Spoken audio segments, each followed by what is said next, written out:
Hello guys, welcome back to our channel Manoj Vandana vlogs.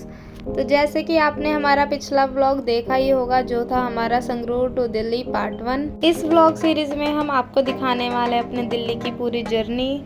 जैसे हमने आपको पार्ट 1 में दिखाया था कि हम लोग सबसे पहले गए थे कुतुब मीनार। कुतुब मीनार तो है ही बहुत बड़ा, बहुत ही ऊंचा मीनार है। यहाँ पर इसके अलावा भी बहुत चीज़ें हैं देखने वाली। पुरानी ईंटों से बनी इमारतें हैं। कुतुब मीनार बहुत ही बड़े एरिया में फैला हुआ है, तो आप लोग अच्छा खासा टाइम लेकर यहाँ पे घूमने आइए। यहाँ पे आप लोग ट्राई कीजिए ठंडे मौसम में आने के लिए, क्योंकि यहाँ पे धूप बहुत ज़्यादा लगती है। या फिर आप लोग शाम को भी आ सकते हैं, और शाम को यहाँ पे लाइटनिंग शो भी होता है। इसके बाद आप लोगों ने देखा ही होगा कि हम लोग गए थे इंडिया गेट। इंडिया गेट भी ओपन बना हुआ है, तो वहाँ पर भी आपको शाम में या ठंडे मौसम में ही आना चाहिए। तो ऐसे ही रहा हमारा दिल्ली का फर्स्ट डे, जिसमें हमने सबसे पहले कुतुब मीनार और उसके बाद इंडिया गेट एक्सप्लोर किया। तो चलिए अब हम अपनी आगे की जर्नी कंटिन्यू करते हैं।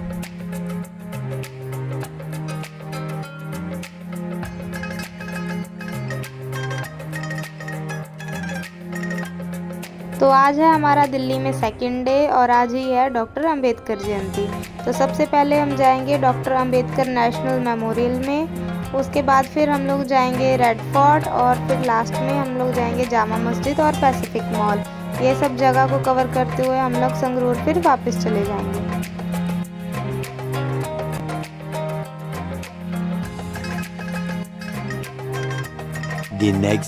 गुड मॉर्निंग दोस्तों। तो आज है हमारा दिल्ली में सेकंड डे, और आज की जर्नी हमारी शुरू होती है सिकंदरपुर मेट्रो स्टेशन से। तो देखिए हम लोग सिकंदरपुर मेट्रो स्टेशन पहुंच चुके हैं, और हमने यहाँ पे 1 डे टूरिस्ट कार्ड लिया था, जिसकी कॉस्ट में पड़ी थी 150 रुपीज़, और 50 रुपीज़ हमने दिए थे सिक्योरिटी के, जो कि हमें लास्ट में वापस रिटर्न मिल जाते हैं। इस 1 डे टूरिस्ट कार्ड से हम लोग पूरा दिन जितना मर्जी मेट्रो में ट्रैवल कर सकते हैं। हमें बार बार टिकट्स लेने की ज़रूरत नहीं पड़ती। आज है 14 अप्रैल, यानी कि अंबेडकर जयंती। तो आज हम दिल्ली की एक बहुत ही खास और ऐतिहासिक जगह पर जा रहे हैं। आज हम जा रहे हैं डॉक्टर अंबेडकर नेशनल मेमोरियल। आज के दिन यहाँ का माहौल और यहाँ की एनर्जी एकदम नेक्स्ट लेवल होती है, और बहुत ज़्यादा भीड़ भी होती है। तो चलिए आज हमारे साथ देखते हैं यहाँ का पूरा एक्सपीरियंस। Let's go. तो अगर आप भी यहाँ आना चाहते हैं तो आपको सबसे पास का मेट्रो स्टेशन पड़ेगा, वो है विधानसभा मेट्रो स्टेशन। यहाँ से बस डॉक्टर अंबेडकर नेशनल मेमोरियल सिर्फ 1 किलोमीटर की दूरी पे है। आप लोग ई रिक्शा करके या फिर पैदल भी यहाँ पे आ सकते हैं।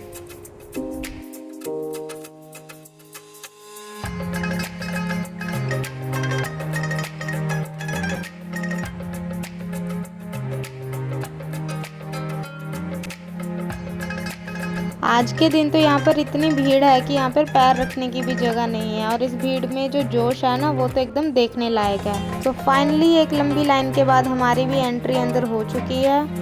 अंबेडकर जयंती की वजह से आज यहाँ पे बहुत ज़्यादा रश है। लोग बहुत दूर दूर से यहाँ पे आए हुए हैं। अंदर एंटर होते ही हम लोग यहाँ पे देख रहे हैं कि सब लोग जय भीम का नारा लगा रहे हैं, और अंबेडकर जी की मूर्ति के आगे माथा टेक रहे हैं।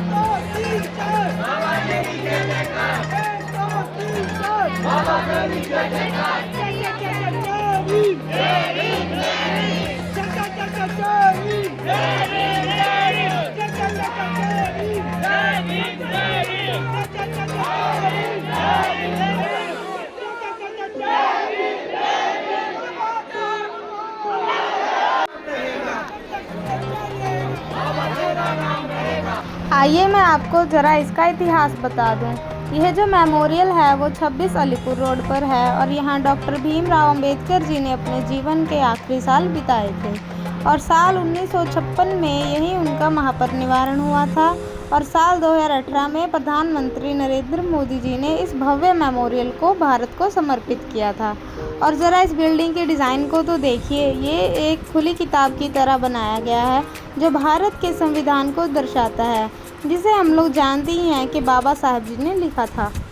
मेमोरियल के अंदर कदम रखते ही हमें बहुत ज़्यादा भीड़ देखने को मिली। लोग बहुत दूर दूर से इस मेमोरियल को देखने यहाँ आए थे। मेमोरियल के अंदर बहुत सारी हिस्टोरिक चीज़ें हैं। हमें यहाँ पे बहुत सारी ऐसी चीज़ें हैं जिसे हमें बिल्कुल भी मिस नहीं करना चाहिए। और दोस्तों म्यूज़ियम के अंदर आते ही आपको एक ऐसा सीन दिखेगा जिसे देखकर आप सच में बहुत प्राउड फील करेंगे। अब ज़रा इन स्टैचुओं को ध्यान से देखिए। यहाँ हमारे इंडिया की हिस्ट्री के सबसे बड़े मोमेंट्स को रिक्रिएट किया गया है। जब हमारे इंडिया का कॉन्स्टिट्यूशन रेडी हो गया था तो उस पर साइन किए जा रहे थे। यहाँ आप बाबा साहब डॉक्टर भीमराव अम्बेडकर को देख रहे हैं और उनके साथ बाकी लीडर्स भी खड़े हैं जो इस बड़े पल का हिस्सा थे। इन स्टैचुओं की डिटेलिंग इतनी कमाल की है कि इनके कपड़े, इनके फेशियल एक्सप्रेशन सब कुछ बिल्कुल रियल लगता है कि जैसे हम लोग खुद ही वहाँ पे टाइम ट्रैवल करके पहुँच गए हैं और वो सब देख रहे हो। अगर आप इसको सामने से देखोगे ना तो आपके पूरे रोंगटे खड़े हो जाएंगे। ये इतना ज़्यादा रियलिस्टिक लगता है। ये पूरे मेमोरियल का सबसे बेस्ट पार्ट है, इसे तो बिल्कुल मिस मत करना। और अब देखो इस म्यूज़ियम का सबसे बड़ा अट्रैक्शन। यहाँ जो आप सामने देख रहे हैं वो एक नॉर्मल स्टैचू नहीं है, ये बाबा साहब जी की एक एडवांस रोबोटिक स्टैचू है जो बिल्कुल रियल इंसानों की तरह मूव करता है और स्टेज पे खड़े होकर स्पीच देता है। इस रोबोट की आवाज़ और इसके हाथ हिलाने का स्टाइल इतना रियल लगता है कि एक पल के लिए लगता है जैसे खुद बाबा साहब हमारे सामने खड़े होकर हमें एड्रेस कर रहे हैं। आप देख सकते हैं कि लोग कितने एक्साइटेड हैं। यहाँ हर कोई अपने फ़ोन से इस मोमेंट को कैप्चर करने में लगा हुआ है। इस टेक्नोलॉजी ने तो एकदम म्यूज़ियम के एक्सपीरियंस को एकदम नेक्स्ट लेवल पे पहुंचा दिया है।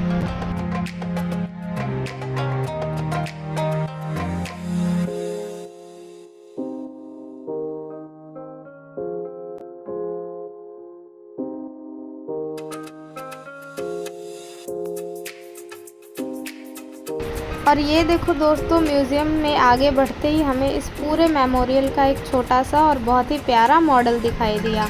इस मॉडल को देखकर आप एकदम समझ जाएंगे कि इस पूरी बिल्डिंग का आर्किटेक्चर कितना कमाल का बना हुआ है। ऊपर से देखने में ये बिल्कुल ओपन बुक की तरह लगता है जो हमारे देश के संविधान को सिंबलाइज कर रहा है। इस मॉडल में आप देख सकते हैं कि फ्रंट पे जो अशोक स्तंभ है वो कहाँ पे है और यहाँ तक कि इसकी छत पर जो सोलर पैनल लगाए गए हैं वो भी इसमें साफ दिखाई दे रहे हैं।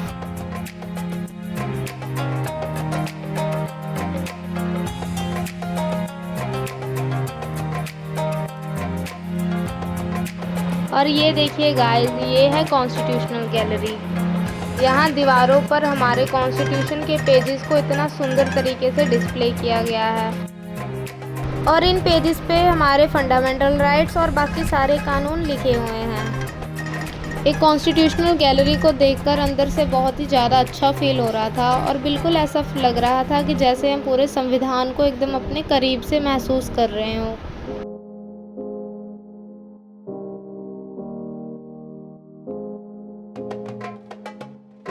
और म्यूज़ियम में आगे बढ़ते बढ़ते हम लोग आ गए मेडिटेशन हॉल। यहाँ भगवान गौतम बुद्ध जी की वाइट कलर की बहुत सुंदर मूर्ति बनाई हुई है। इस मेडिटेशन हॉल में लोग मेडिटेशन करने के लिए आते हैं, लेकिन आज अम्बेडकर जयंती की वजह से आप देख सकते हैं कितनी भीड़ है, लेकिन फिर भी इस हॉल में आकर मन को बहुत सुकून मिल रहा था। ये पूरा म्यूज़ियम बहुत बड़ा है घूमने में, तो घूमते घूमते हमें लग गई थी भूख, तो हम लोग चले गए कैंटीन वाली साइड। यहाँ पे बहुत सारी ऑप्शंस थी खाने में, तो हमने भी बड़ा पाव, नूडल्स और ब्रेड पकौड़े लिए।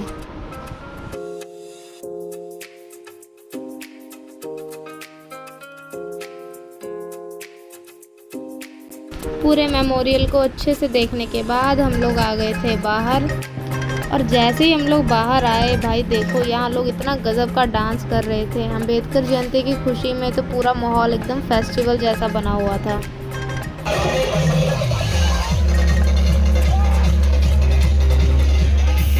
यहाँ की रौनक देखने के बाद हम सीधा वापस निकले विधानसभा मेट्रो स्टेशन के लिए और मेट्रो पकड़कर हम लोग आ गए दिल्ली की सबसे फेमस जगह लाल किला। ये सिर्फ एक फोर्ट नहीं बल्कि हमारे देश की हिस्ट्री का बहुत बड़ा हिस्सा है। इसका निर्माण मुगल बादशाह शाहजहां ने 17वीं सेंचुरी में करवाया था। हर साल 15 अगस्त को यही भारत के प्रधानमंत्री देश को संबोधित करते हैं। इसकी लाल बलुआ पत्थर की दीवारें और शानदार आर्किटेक्चर ही इसे और ख़ास बनाता है। अगर आप दिल्ली आएँ तो लाल किला ज़रूर विज़िट कीजिए। मैं आपको लाल किला के बारे में कुछ ज़रूरी बातें बता देती हूँ, जैसे कि यहाँ की एंट्री टिकट इंडियंस के लिए है 35 रुपये और अगर हम इसे ऑनलाइन बुक करवाते हैं तो थोड़ा बहुत डिस्काउंट मिल जाता है। और इसकी टाइमिंग्स है सुबह 9:30 बजे से शाम 4:30 बजे तक।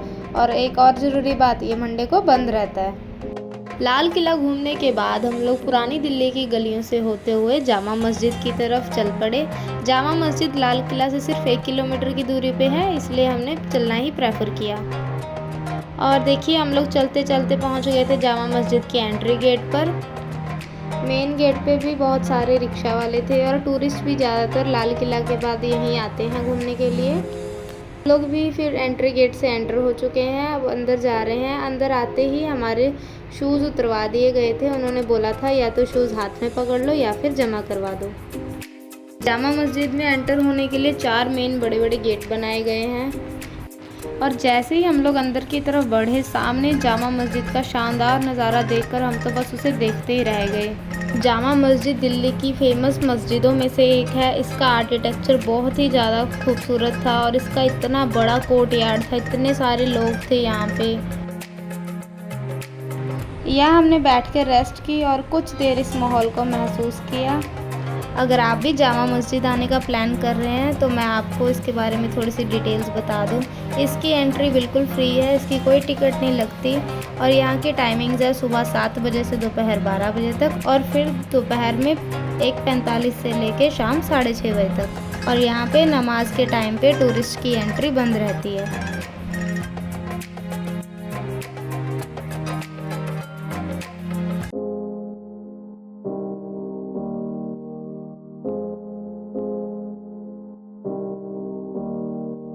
जामा मस्जिद के बाद हम लोग सीधा आ गए पुरानी दिल्ली की सबसे मशहूर मार्केट चांदनी चौक मार्केट में। भाई साहब यहाँ की रौनक तो एकदम अलग ही लेवल पर थी, लेकिन यहाँ एक बात का खास ध्यान रखना पड़ता है, वो है जेब कतरों और चोरों का। भीड़ इतनी होती है कि पता ही नहीं चलता, इसलिए हमने भी अपने फ़ोन और पर्स एकदम संभाल कर रखे थे।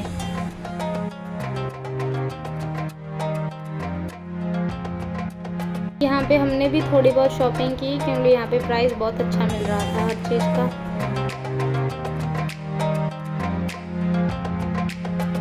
चांदनी चौक की गलियों में घूमते घूमते हमें दिखाई दिया गुरुद्वारा शीशगंज साहिब। यहाँ के दर्शन करके जो दिल को सुकून मिला वो शब्दों में बताना मुश्किल है। गुरुद्वारा रात को इतना सुंदर लग रहा था कि क्या ही बोलें। मार्केट को एक्सप्लोर करते करते हम लोग बहुत थक गए थे और हमें भूख भी लगी थी, तो हम लोग बस एक रैंडम शॉप पे गए थे और वहाँ से हमने एक ऑर्डर की राज कचौरी और 3 प्लेट टिक्की। ये दोनों चाट बहुत ज़्यादा टेस्टी थी और प्राइस भी इनका काफ़ी जेन्युइन था। खाना खाने के बाद हम लोग बैठ गए एक ऑटो रिक्शा में। पूरे चांदनी चौक का एकदम बढ़िया नज़ारा देखते हुए, लाइट्स और चहल पहल एंजॉय करते हुए हम लोग जा रहे थे चांदनी चौक मेट्रो स्टेशन।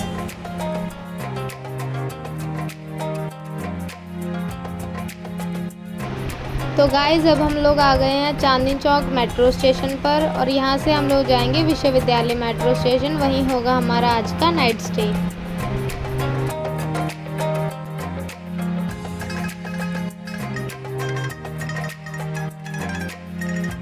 तो गाइज़ आज है हमारा दिल्ली में 3rd डे और हम लोग आ गए हैं सुभाष नगर मेट्रो स्टेशन पर। 2 दिन दिल्ली घूम के हम लोग बहुत ज़्यादा थक गए हैं, इसलिए आज का कुछ ज़्यादा प्लान नहीं है। आज हम लोग सिर्फ जाएंगे पैसिफिक मॉल। और सुभाष नगर मेट्रो स्टेशन पे बहुत ज़्यादा भीड़ थी, अब तक का सबसे ज़्यादा रश वाला मेट्रो स्टेशन हमें यही देखने को मिला।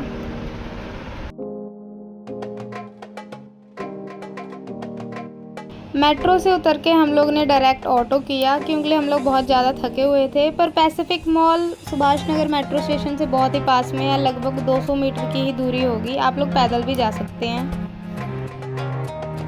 ऑटो से उतरने के बाद हम लोग एंटर हुए पैसिफिक मॉल में। पैसिफिक मॉल में एंटर होने से पहले ही हमें इतनी सारी स्टॉल्स देखने को मिली, बहुत सारी स्टॉल्स लगी हुई थी मॉल के बाहर ही।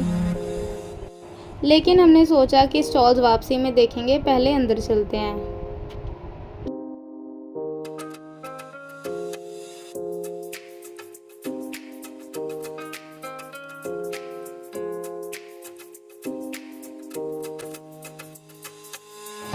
मॉल के अंदर एंटर करते ही हमें पता चल गया था कि ये मॉल कितना ही बड़ा होने वाला है। ये मॉल बहुत ज़्यादा बड़ा था, इसमें हर एक ब्रांड का शोरूम था। सिंगल ब्रांड जो भी आपको चाहिए वो हर एक ब्रांड का शोरूम यहाँ पे आपको मिलेगा।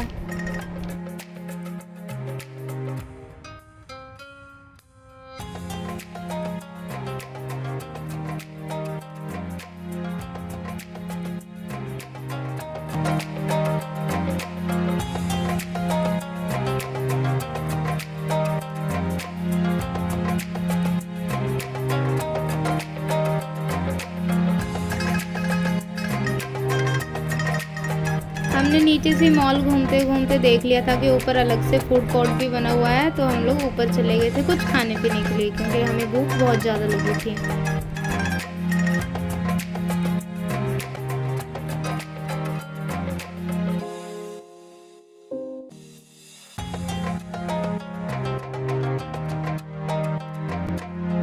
अब हम लोग ऊपर आ गए थे फूड कोर्ट में। यहाँ पे खाने पीने वाली बहुत सारी ऑप्शंस थी, डोमिनोज, पिज़्ज़ा हट, मोमोज, बर्गर किंग और भी बहुत सारी ऑप्शंस थी। हम खुद ही कंफ्यूज हो गए थे कि हम क्या खाएं। फिर हमने लास्ट में आके सागर रत्ना से डोसा खाया, जो कि बहुत ज़्यादा टेस्टी था।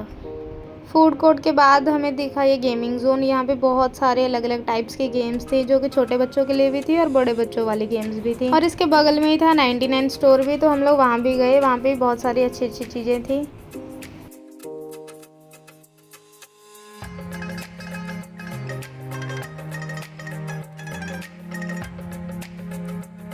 लास्ट में सारा मॉल घूमने के बाद हम लोग एंटर हुए मिनीसो में। मिनीसो में हर चीज़ इतनी ज़्यादा क्यूट और एस्थेटिक थी कि मन कर रहा था सब कुछ ले लूँ, पर एट लास्ट लिया हमने कुछ भी नहीं, सिर्फ विंडो शॉपिंग करके वहाँ से आ गए।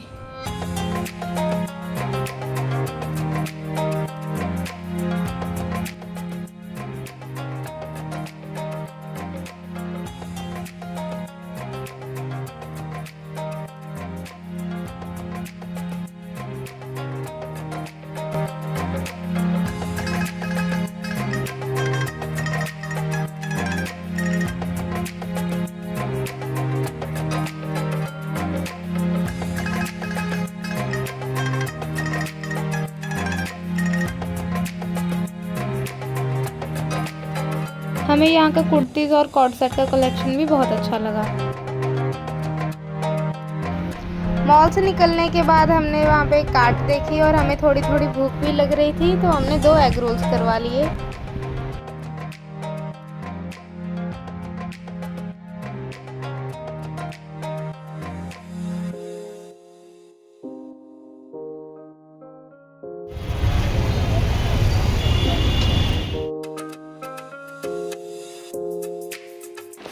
और फिर खाने पीने के बाद, पूरा घूमने के बाद हम लोग आ गए थे मेट्रो स्टेशन वापस। अपने रिलेटिव्स के घर जाएंगे अब हम लोग।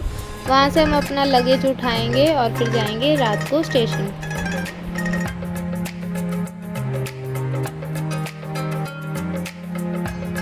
तो गाइस अब टाइम आ चुका था हमें दिल्ली से संगरूर वापस जाने का, तो हमने फटाफट से कैब बुक करवा ली, क्योंकि हमारी जो टिकट्स थी वो थी दिल्ली रोहिला सराय रेलवे स्टेशन की।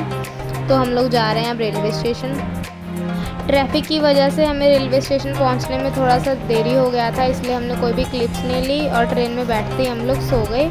और इसके बाद हम लोग आ गए थे डायरेक्ट संगरूर। संगरूर हम सुबह के 3 बजे उतरे थे। तो गाइज़ ये था हमारा संगरूर टू दिल्ली का फुल व्लॉग। अगर आपको हमारा व्लॉग पसंद आया हो तो व्लॉग को लाइक कीजिए, चैनल को सब्सक्राइब कीजिए और कमेंट करके बताइए कि आप लोगों को कैसा लगा। Thanks for watching. सब्सक्राइब करना मत भूलना। बाय।